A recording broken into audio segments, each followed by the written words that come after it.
What's going on? It's your boy Mamudu Kargbo, and today I'm reviewing the movie Heavenly Sword. Now, the first time I heard about this movie, honestly, it was a video game that I watched my boy play extensively while I drank beer.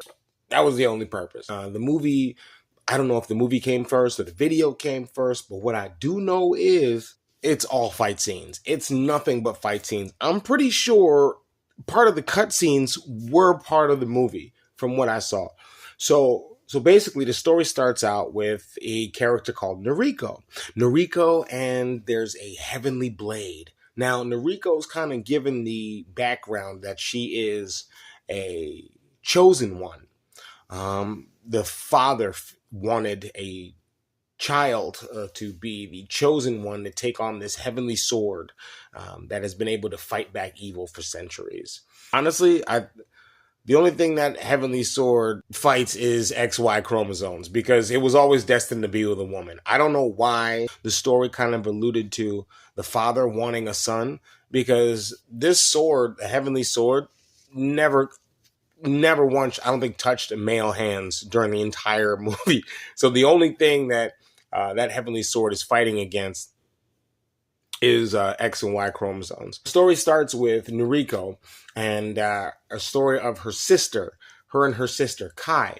Now, what you hear along the course of the way is that the father heard that his daughter was being born, and then in the midst of that, he went around the country and just decided to spread his seed everywhere. So he's like, oh man, I'm having a girl. Let me play the numbers. Let me see if I can get me a boy in another province. So he was out here just, don't pull out.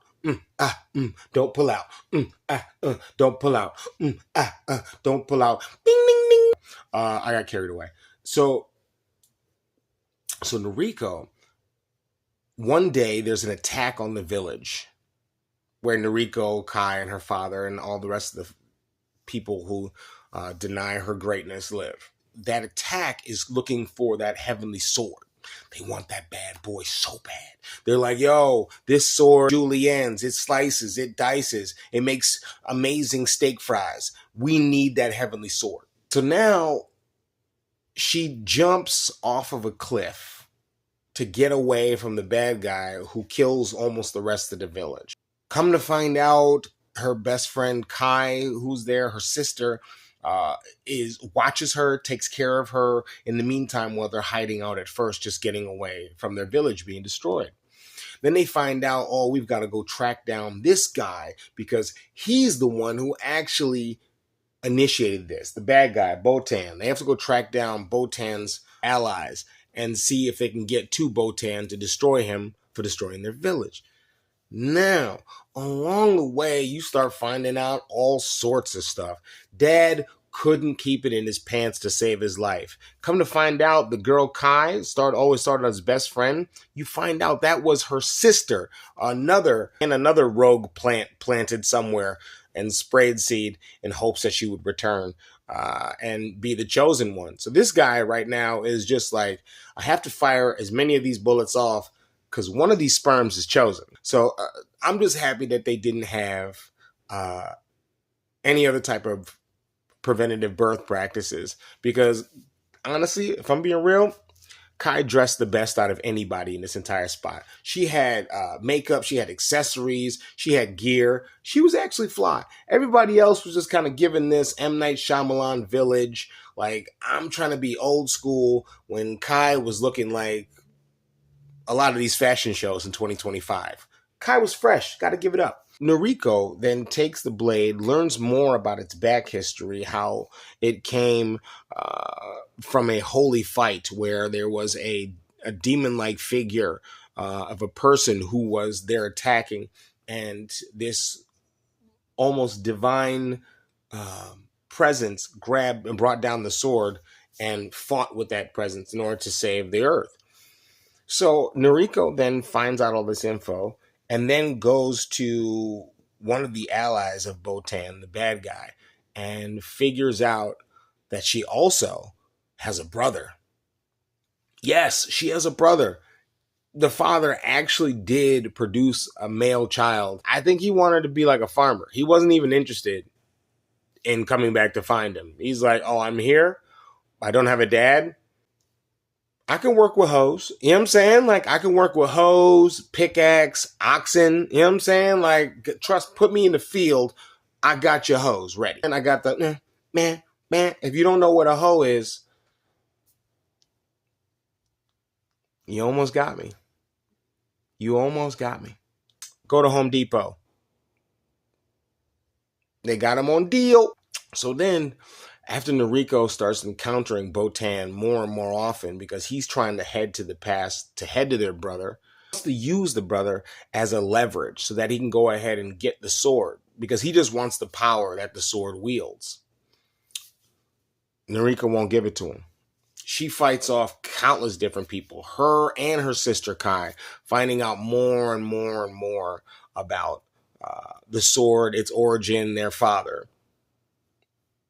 And it comes to a precipice now where they're able to track down Botan to the main location where his headquarters are.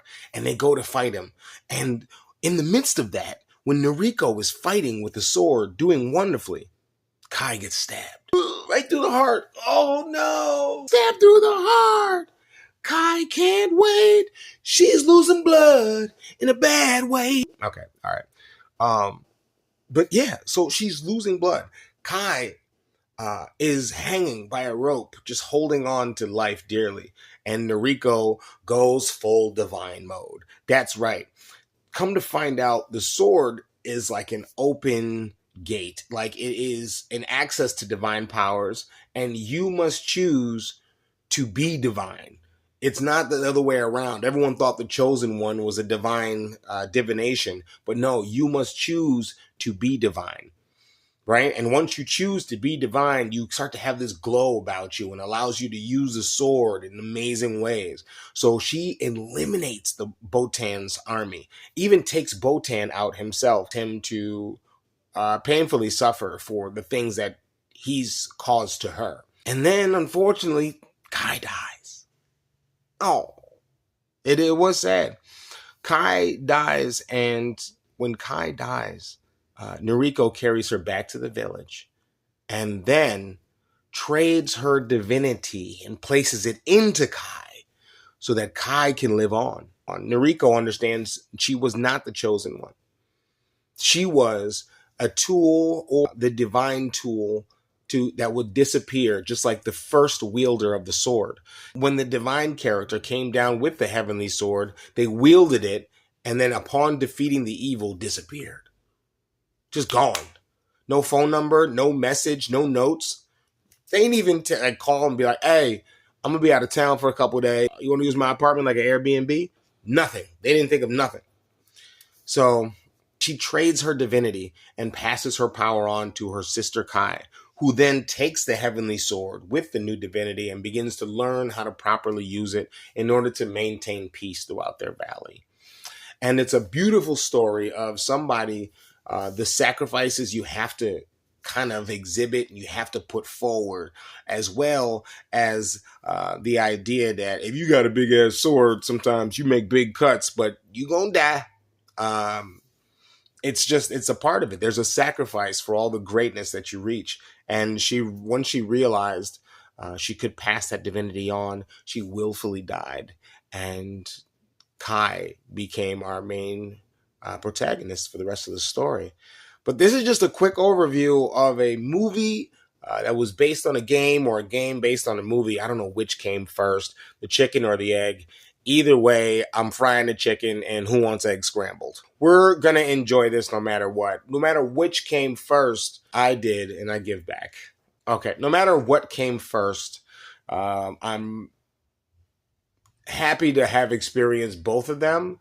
And I like the movie more because it took less time. I'll be real. I like the movie way more. It took way less time. And I got super drunk watching my boy play this game. So thank you so much for tuning in. This has been a Mamudu review on Heavenly Sword. It's available now on Tubi. Go ahead and check it out. I love it, mostly because Tubi is free. Streaming services cost nothing, and I see everything I want. Yeah, that's why. But Thank you so much for tuning in. Appreciate you. And hope you keep on enjoying more reviews. Stay watching.